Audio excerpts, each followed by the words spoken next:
ಬಿಸಿಲ ಬೇಗಲಿ ಬೆಂದು ಹೋದರು ಮುಖದ ಮೇಲಿಲ್ಲ ದೂರು ಬರಿಗಾಲಲ್ಲಿ ನಡೆದು ಸವೆದಿದೆ ಪಾದ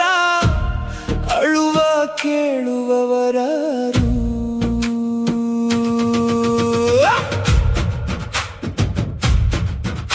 ಆಕಾಶ ನೋಡುತ್ತಾ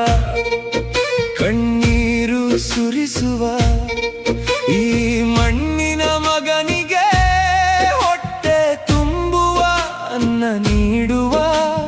ದೇವರಿಗೆ ಗತಿಯಿಲ್ಲವೇಕೆ ನೇಗಿಲ ಹಿಡಿ